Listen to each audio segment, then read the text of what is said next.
Thank you for holding, ladies and gentlemen. Good day and welcome to the La-Z-Boy Fiscal 2021 First Quarter Conference Call. All lines have been placed on a listen-only mode, and the floor will be open for your questions and comments following the presentation. At this time, it is my pleasure to turn the floor over to your host for today, Ms. Kathy Liebman. Ma'am, the floor is yours. Thank you, Jess, and good morning, everyone. Thank you for joining us to discuss our fiscal 2021 first quarter results. With us this morning are Kurt Darrow, La-Z-Boy's Chairman, President, and CEO, and Melinda Whittington, CFO. Kurt will begin and close the call, and Melinda will speak to the financials midway through. We'll then open the call to questions. Slides will accompany this presentation, and you may view them through our webcast link, which will be available for 1 year. And a telephone replay of the call will be available for 1 week, beginning this afternoon. Before we begin the presentation, I'd like to remind you that some statements made in today's call include forward-looking statements about La-Z-Boy's future performance. Although we believe these statements to be reasonable, our actual results could differ materially. The most significant risk factors that could affect our future results are described in our annual report on Form 10-K. We encourage you to review those risk factors as well as other key information detailed in our SEC filings. Also, our earnings release is available under the News and Events tab on the Investor Relations page of our website, and it includes reconciliations of certain non-GAAP measures, which are also included as an appendix at the end of our conference call deck. With that, I'll turn over the call to Kurt Darrow, La-Z-Boy's Chairman, President, and Chief Executive Officer. Kurt? Thank you, Kathy, and good morning, everyone. Following yesterday's close of market, we reported our fiscal 2021 first quarter results. While still in the midst of the COVID-19 pandemic, we are pleased with how our business is progressing with strong written order trends. To put the quarter in context, let me remind you of the pandemic-related retail and plant closures and the subsequent ramp-up timeline for La-Z-Boy. As a result of the pandemic, furniture retailers, including our La-Z-Boy Furniture Gallery stores, were closed for the tail end of March, all of April, and most of May, with some still closed in June depending on local guidelines. Relatedly, the majority of our plants closed for 4 weeks and restarted in late April at reduced capacity, with our Joybird Tijuana facility restarting about a month later due to COVID-19 challenges in Mexico. When we restarted our plants, we initially worked off the pre-pandemic backlog. We then had to wait for order flow as our retailers opened throughout May and June, and in concert with that, we increased production accordingly. But because of the lag from order entry, the written sale, to building and delivering the product and recognize the delivered sale, we essentially lost the majority of the month of May in terms of delivered sales, as we expected when we commented last quarter.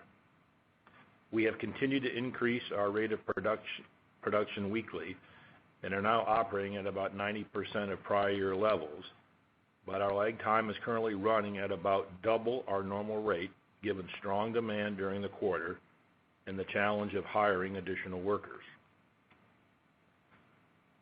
The real good news is that our written order trends across the business are strong. For the entire La-Z-Boy Furniture Gallery network, which accounts for about half of our wholesale business, written same-store sales increased 14.8% in the first quarter. And to provide some additional perspective on the quarter, the cadence of written same-store sales by month was a decline of 13% in May and increases of 30% in June and 32% in July. So now it's a matter of catching up on moving higher than expected written orders through our production cycle to deliver sales revenue as we continue to increase production. Now, it's too early to tell for certain what's driving the strong written sales, whether it's pent-up demand, which will eventually tail off, or sector rotation with consumers shifting discretionary spending to their homes in an environment of no travel and limits on other leisure-related activity, or probably a bit of both. These COVID-19 related closures and reopenings transferred to a 31% sales decline versus a year ago to $285 million for the quarter, with GAAP operating income declining to $4 million and non-GAAP operating income to $9 million. We were still, however, able to generate $106 million in operating cash, supported partially by strong customer deposits, and ended the quarter with a balance sheet that remains strong. The remainder of my remarks will detail our non-GAAP numbers, and Melinda will cover the non-GAAP adjustments in her remarks. I will start with our wholesale segment, which now includes both upholstery and case goods. On a sales decline of 30% to $224 million, non-GAAP operating margin was 9.4%, principally the result of the decline in production for the period and the consequent lower absorption of our fixed costs, partially offset by temporary cost reduction actions related to our COVID-19 action plan, which we announced in March. Written sales for the wholesale segment were up 2.5% for the quarter, with a decline of 38% in May, more than offset by increases of 29% in both June and July, respectively. Throughout this unusual and unpredictable period, we are managing our marketing investments with fiscal responsibility, but at the same time, we are very mindful of the increased interest in home furnishings and decor and the power of our brand. In the spring, we did a soft launch of the second wave of the Live Life Comfortably campaign featuring Kristen Bell. This wave focuses on La-Z-Boy's design and customization capabilities, one of our brand pillars, and we are planning for the TV spots to be more frequent rotation beginning this month as we move into what is typically the stronger fall selling season. Additionally, we continue to invest in virtual capabilities as we increase our focus on offering consumers an omni-channel experience and providing seamless integration between our website and our stores.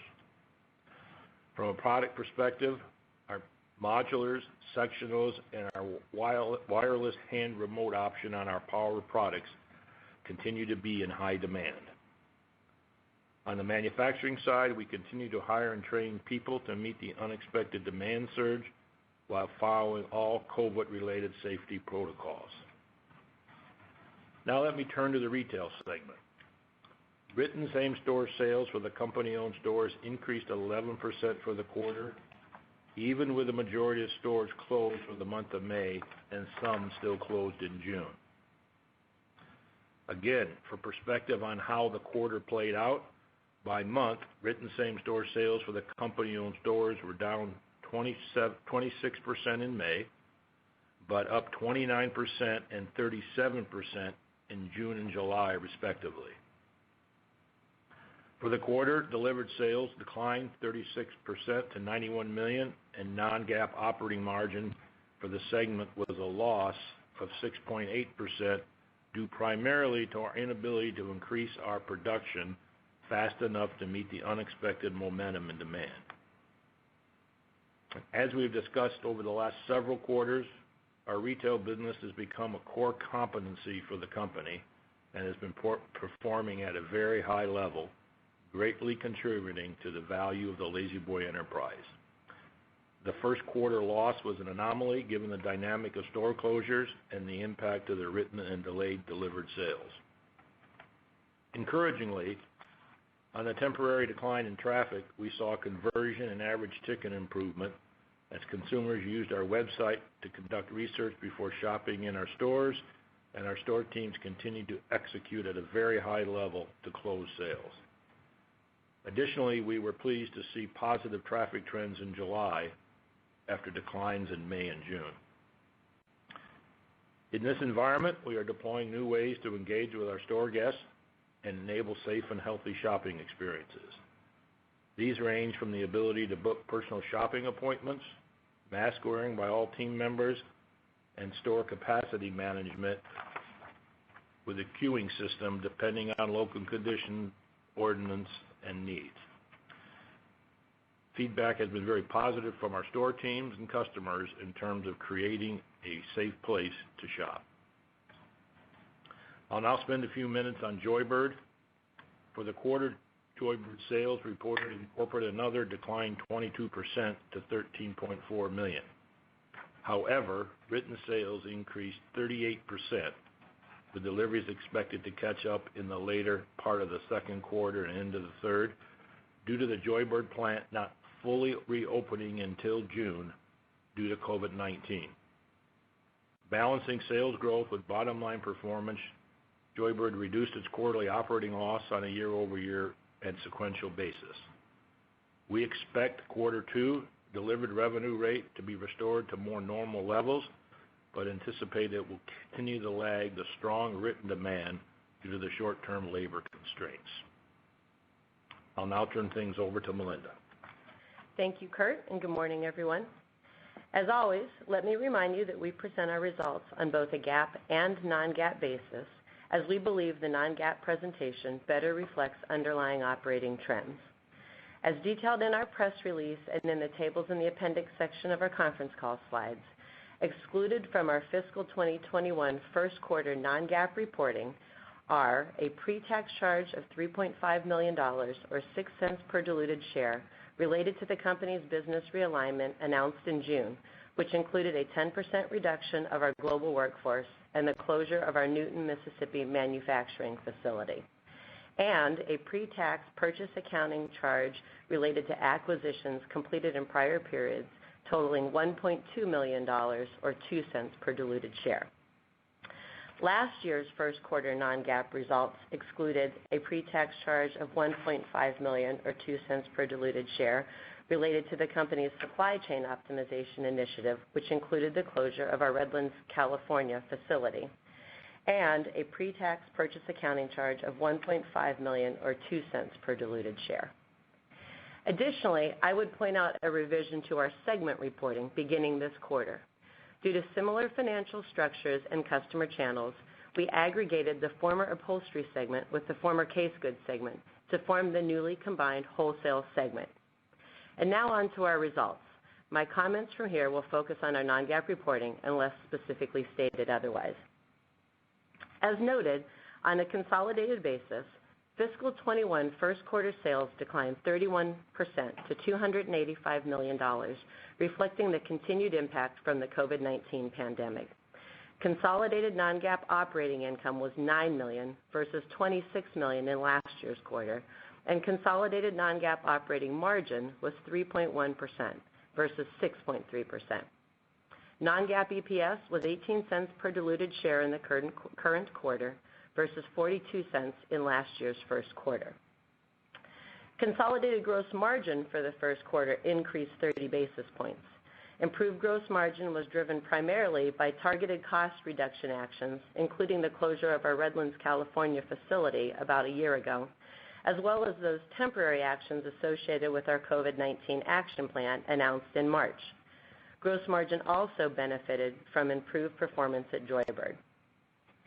SG&A as a percent of sales increased 350 basis points, reflecting the decline in sales relative to fixed costs.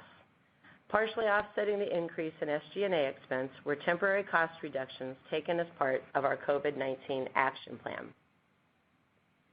On a GAAP basis, our effective tax rate for fiscal 21 first quarter was 19.8% versus 22% in last year's first quarter.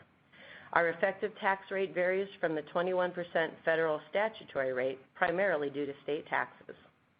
Absent discrete adjustments, the effective tax rate for fiscal 21 first quarter would have been 26.1%. For fiscal year 21, absent discrete items, we continue to estimate our effective tax rate on a GAAP basis will be in the range of 25 to 26%.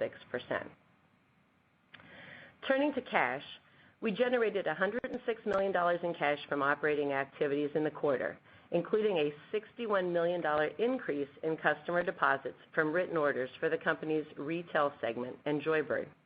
We ended the quarter with $337 million in cash, including $50 million in cash proactively drawn on the company's credit facility to enhance liquidity in response to COVID-19 back in March, compared with $114 million in cash at the end of last year's first quarter. We also held $16 million in investments to enhance returns on cash, compared with $33 million last year. During the quarter, we repaid $25 million of the original $75 million drawn against our credit line based on business performance and ongoing liquidity. Also during the quarter, we invested $10 million in capital, primarily related to machinery and equipment, upgrades to our Dayton manufacturing facility, and investments in our retail stores. We expect capital expenditures to be in the range of $40 to $45 million for the fiscal year, although spending will be largely dependent on economic conditions, continued business recovery, and liquidity trends. Our spending for the year will prioritize essential maintenance projects already underway, including plant upgrades to our upholstery manufacturing facilities, technology upgrades, and improvements to several retail stores. As part of our COVID-19 action plan, in an effort to preserve cash in the near term and provide for financial flexibility, we eliminated our expected June dividend and temporarily suspended opportunistic share repurchases. We are pleased to announce that yesterday our board of directors elected to reinstate a regular quarterly dividend to shareholders of 7 cents per share. This is 50% of the quarterly dividend amount paid prior to the pandemic, as we continue to monitor current business trends and remain vigilant with respect to the ongoing macroeconomic uncertainty. Over time, we will continue to evaluate our dividend level, and management may also, at its discretion, resume share repurchases based on an assessment of business trends. There are currently 4.5 million shares of purchase availability under our authorized program. And finally, before turning the call back to Kurt, let me highlight several important items for fiscal 21. First, a reminder that our expected non-GAAP adjustments will continue to include purchase accounting adjustments for acquisitions to date, which are estimated to be in the range of 4 to 5 cents for the full year. And we anticipate pre-tax charges of 1 to 2 cents per share in the second quarter related to the completion of our recent business realignment, which included the closure of the Newton assembly plant and the 10% reduction in our global workforce. The total charges for these actions is coming in slightly lighter than anticipated due to lower severance benefits than originally forecast. And relative to business trends, we are pleased with the progress we've made in Q1 in written sales and restarting our manufacturing facilities, but we remain cautious on future sales trends given ongoing economic uncertainty and pandemic risk. Further, we continue to aggressively manage our cost structure across the business, but our ability to return to or exceed pre-pandemic margins is largely dependent on increasing our production rates. And if demand continues at the current pace, in an odd twist, our challenge won't be sales velocity. It will be more about how much we can make during this period of time based on our ability to hire to support demand.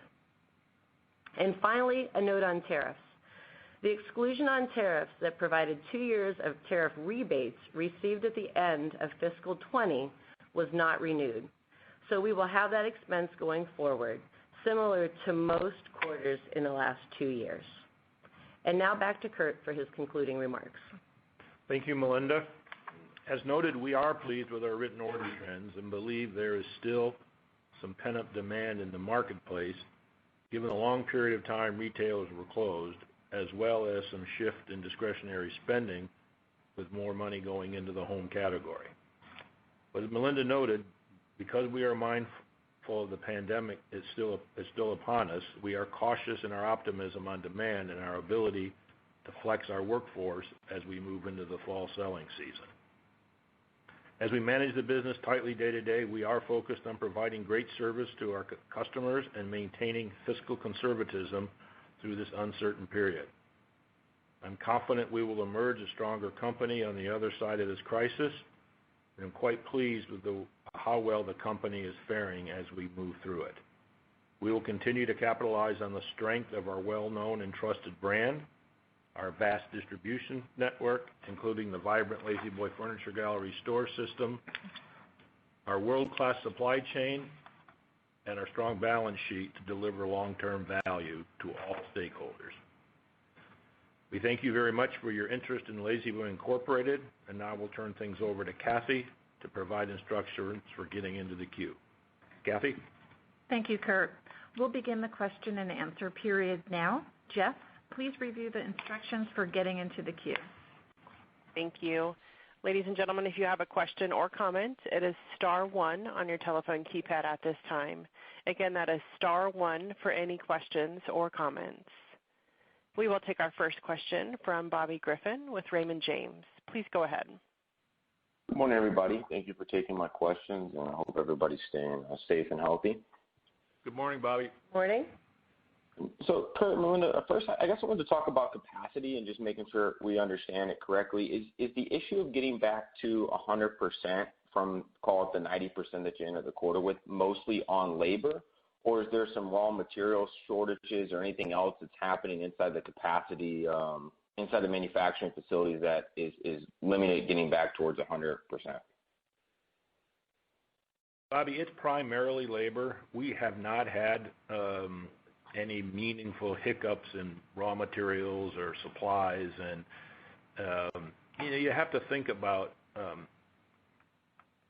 May was not that long ago, and we furloughed a lot of people, and they came back enthusiastically. But unlike a retail store where you just turn the key and sales start coming in, you don't go from 1 to 60 miles an hour when you restart up plants. So everybody is coming back. There are some, issues with the enhanced unemployment benefits and things of that nature.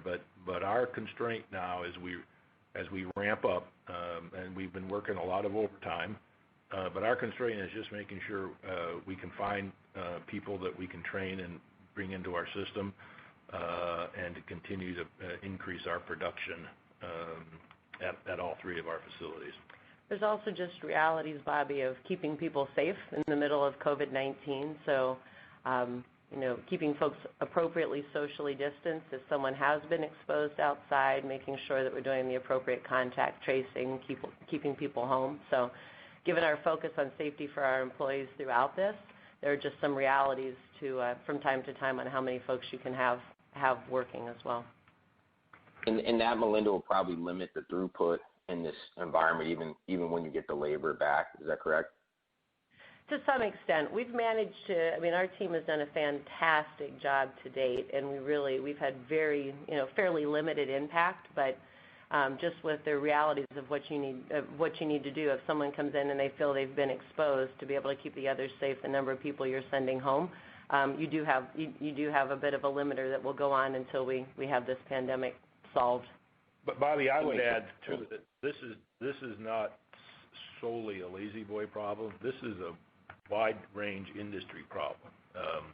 The demand after things reopen exceeded everyone's expectation, and everybody that I know in the industry is working real hard to catch up with the demand. The lead times are out for everyone, and if you do import a lot of product, it's probably even worse. So this is not unique to us, but we're glad we have the challenge, and we're going to do our best to meet it over time. That makes sense. Yeah, I agree, Kurt. I think the demand surprised all of us on our side of the street as well, how quickly it came back. When you look at there are lead worse times, problems to have, though. Yeah, high class problems, I guess to say. When you look at lead times, are they? Remind me. I'm trying to think back in my mind from when things are more normal. Are they normally call it the 6 to 8 week range, and we're now kind of in the 12, 13 week range, or kind of help us frame that up where we can think about the potential of delivering June and July strong order growth in 2Q, or whether or not that order growth will have to shift a little bit into 3Q? Good question. So our lead times are a little different by upholstery group. England's a little different, and La-Z-Boy and Joybird's a little different. But essentially, at La-Z-Boy, we were able to deliver most everything in 4 to 5 weeks. and we worked real hard at delivering custom orders quickly. It was one of our strategic advantages. And right now, Bobby, that is stretched out to 8 to 10 weeks. So it's nearly double of what we were used to doing, and the order trends are continuing in August to mirror what we see in July. So we will have an extended backlog for some time. Okay, but on the positive side, we are making more units every single week. Okay, I appreciate that detail. It's good news on the August trends as well. And I guess lastly for me, and I understand the high level of uncertainty with unemployment and kind of the virus still being out there, but if we were to be in an environment where the industry is experiencing kind of a secular shift of consumer spending that's going to last for a while, what type of capacity do you have right now from the plant side of things? Could you get back to prior peak revenue without having to add, a new manufacturing facility, or help us think about that limitation? Bobby, our issue isn't space or facility. Our issue is people. So okay. that's always been the case. The square footage we're fine on, and that's why we continue to get more efficient, and even how we think about square footage of plants. But it's really about labor, and then making sure those plants are in the right places to efficiently service consumers from a transportation standpoint. Okay, very helpful. I appreciate all the details. Congrats again on managing a very difficult quarter. Thank you. Thank you. We'll move next to Brad Thomas at KeyBanc Capital Markets. Please go ahead. Hi, good morning, everybody. Congrats on the momentum in the business and strong execution here during a difficult time. I wanted to just follow up on some of Bobby's questions about how to think about, the production. I think the way you characterized it was that you're operating at about 90% of prior year levels. Does that basically mean that the demand level that you're able to meet would be what you did in sales last year, but only 90% of that? So you right now are run rating still with revenues down 10% year over year. Is that the right way to think about it? And how do you expect capacity to improve in the months ahead as you try to find more productive, qualified people to hire?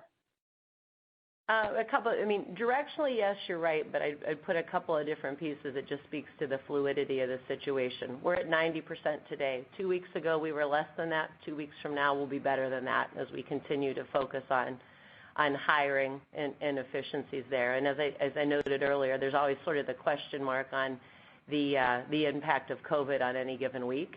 But in general, that trajectory is moving up. You're right. We did say as of today, we're at about 90% of year ago. The other thing is I would point out is that's a ballpark number for our La-Z-Boy, branded manufacturing business. And there's obviously some play on how much of that is going to our, to our own retail division, how much of that is coming through. We've also got the case goods business, our England business. So those are rough ballparks, but to give you a sense of, how we're ramping up and where we stand on throughput as of today. And how to think about the future, with demand, as long as demand is staying high, we'll continue to try to increase that throughput and increase hiring. But there are both our own internal factors, and then there are the macro factors that we're working against. That's helpful, Melinda. And so as we try and triangulate this to our forecast, I know you all don't provide guidance, but would it be reasonable for us then to infer that the month of August may have GAAP revenues being down somewhere in the neighborhood of 10%, just given what's happening with productivity and production here today? I don't want to handicap any one month, Brad, but it's obviously our plan, and we're not that far away. With no COVID outbreak and our ability to continue to hire, we plan to get above last year's production levels at some time in the fall. Now, that's a prediction. That takes a lot of things to go on, but we're not going to stay at this 90% level for the balance of the year. We're continuing to make progress, and our people are working incredibly hard. They're working overtime. We're doing everything we can to meet the demand, but it's going to take a while before we get to that level.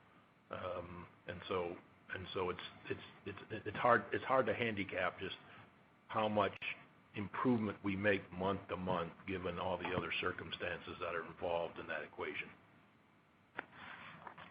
Gotcha. That's helpful, Kurt. I'm just trying to keep everyone's expectations in check so that everyone doesn't flow a 30% revenue number into your upcoming quarter here, given the strong written order trends. That is certainly our intention in balancing. Again, it's good news on where we are on demand right now, but there are realities in servicing that. Yeah, all the written orders won't be delivered tomorrow. Right. So one last one from me, if I could. I know you don't have all the answers in terms of, how much of the strong trends are pent-up demand and how sustainable might they be. But I'm curious if you've had a chance to analyze any of the data on who your customers are, and can you tell if these were individuals that had been shopping the stores back in January and February and were just delayed purchases, or if these are new customers? Any insights or tidbits that you're able to share would be greatly appreciated. Brad, let me give you our overall point of view without going too granular, but without the ability to travel, to go on vacations, to go out to eat, go to sporting events, all those things, there's been a shift on where the discretionary money is going, and you can see by the results of Home Depot and other people, one of the big shifts has been to the home. People have spent a lot of time at home. People feel they're going to be spending more time at home. They want to reinvest, and so we believe the main driver of this is sector rotation, and that probably until there's some light at the end of the tunnel about some medical cures or medicine to help with this pandemic, I think the demand will probably stay at a decent level, but the industry never thought that we would bounce back after closures to this level, and we always have to remind everybody we're at these levels in what is the slower part of the year, the summer, historically seasonality in the industry. So nobody was prepared for it. Nobody could have taken the risk to keep everybody working and all the inventory that it would take. But everybody's climbing out of it. Everybody's improving. But I do think the home category, not just furniture, but you look at paint sales, you look at all this other stuff. Right now, it's a category that's capturing a higher percentage of discretionary income. And I think no doubt, there you have some level of people couldn't shop for a month or two, and we saw a lot of evidence of folks spending time on our website and researching while they couldn't be in store. Higher buying, this was even during April, higher orders placed online, but probably more so when they walked into our store, they were ready to buy. So there's definitely some level of pent-up demand from that near-term closure. The other piece that probably gets to your question also is there some level of share gain? And it's really too early to tell that, but we do know early consumer data broadly, not specific to La-Z-Boy, but that indicates that the consumer right now in a very uncertain time is indexing back to safety, to brands they trust, to the familiar. And so between that, our high-quality product, and our Kristen Bell campaign, we are hopeful that we will see some share gain over time, but it's really too early to tell if any of this has to do with that. Really helpful. Thank you both so much. Thank you, Brad. We'll go next to Anthony Lebedinsky at Sidoti & Company. Please go ahead. Good morning, everyone, and thank you for taking the questions, and I hope everyone is well and healthy. Just wanted to follow up a couple of things. I think, Kurt, you mentioned that conversion was up in the quarter as well as average ticket. Can you help us get a better understanding of the level of improvements there?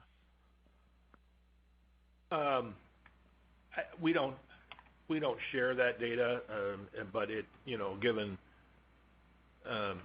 given people's desire to improve their home and all, the conversion was higher than normal, and on the traffic side, our traffic was good, but it didn't beat the previous year until July. So we were doing, in June, I forget, 27% more business with less traffic. So you can kind of equate the two and say that conversion was up to be able to do that. Got it. Okay. All right. And so was the average ticket, but you're not disclosing that exact number. Okay. Got it. Okay. All right. That's fine. And so as far as the challenge of hiring additional people, I mean, do you think you'll have to pay more, incentivize people to come back? Like, how do you overcome that challenge to get to 100% capacity or close to capacity? Well, we have a number of options, and a lot could depend on what happens if there's another stimulus package and what does that do to workers' mindsets. But the other thing I would just caution everybody, hiring is one part of the problem. Getting them efficient, getting them up to be a skilled worker in our type of business takes some time. So there's a little bit of lag time from the time we hire them to the time that they're fully capable of meeting the expectations that we have, and so there's a lot going on, and our supply chain team is just looking at every angle, and if paying people was the best option to be able to get more, we would do that.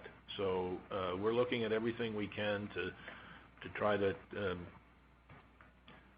get this backlog down over time, and every week we make a little more than the previous week, but our order flow hasn't slowed down, so the problem is not decreasing. The good problem is not decreasing. Sure. Okay.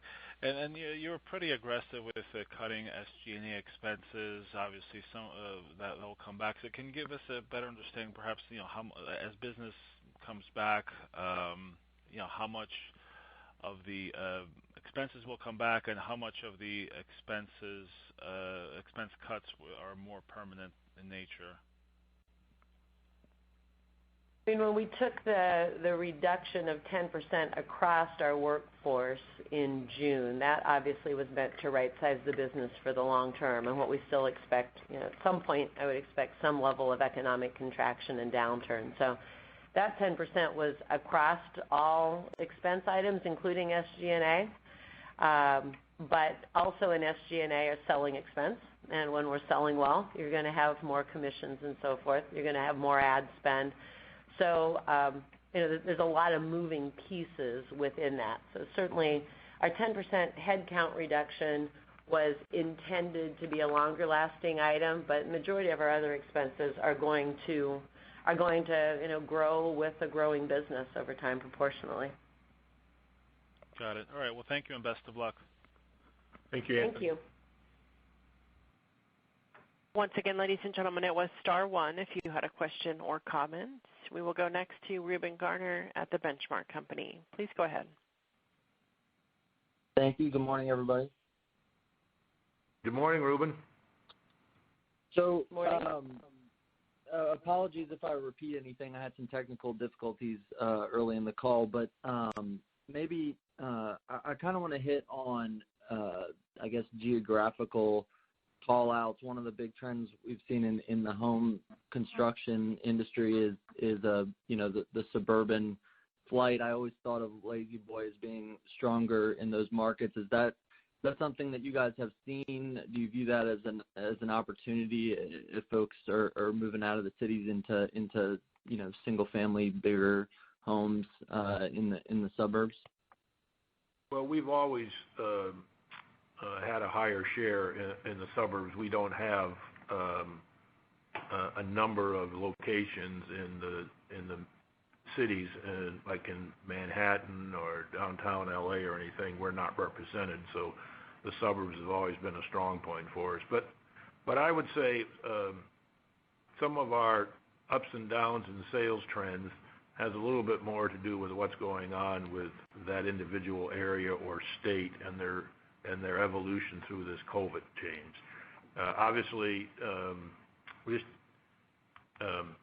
use the Northeast as an example. They were behind the recovery of the rest of the country, and as soon as they recovered, our business started to pick up. But then you had all the southern states, the Texas, Florida, California, have a second wave. So there's ebbs and flows on this. It's not dramatic, but that is an effect on people's willingness to go outside and do things, and so we watch those trends pretty carefully as well. Okay, and then maybe in a similar question, the virus has driven a lot of folks to spend money outdoors and creating home office environments. Are those two areas? I guess, can you talk about what exposure you have to them? I know Joybird brought maybe a little bit of that as well. Can you just talk about the growth you've seen in there, and do you have any capacity constraints to serve those two markets, which I assume are faster growing than everything else? Well, we are in the home office business in our case goods portfolio.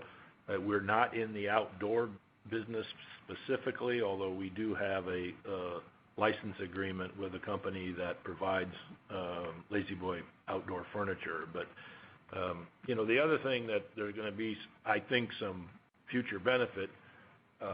The more people remodel, the more they put on additions, the more work they do there.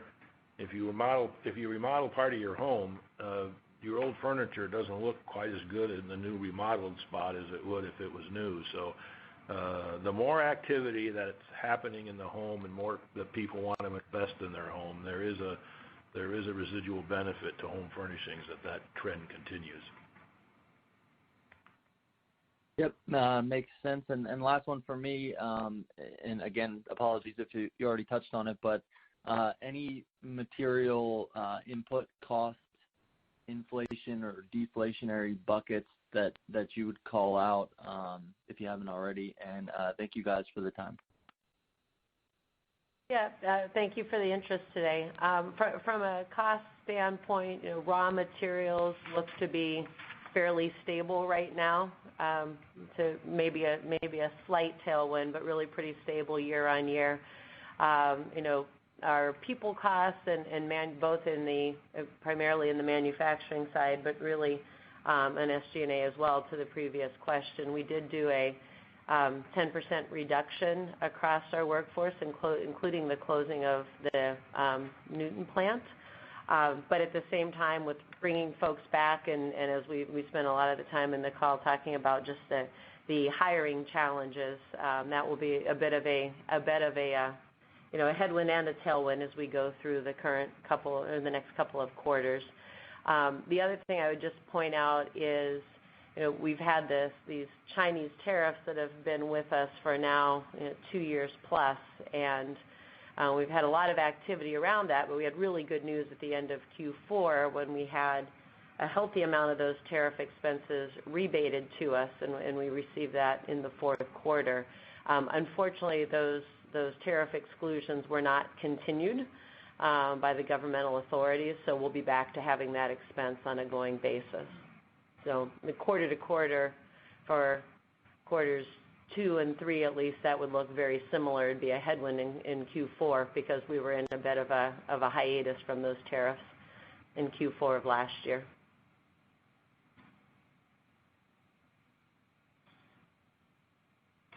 Thanks again, and stay safe, everybody.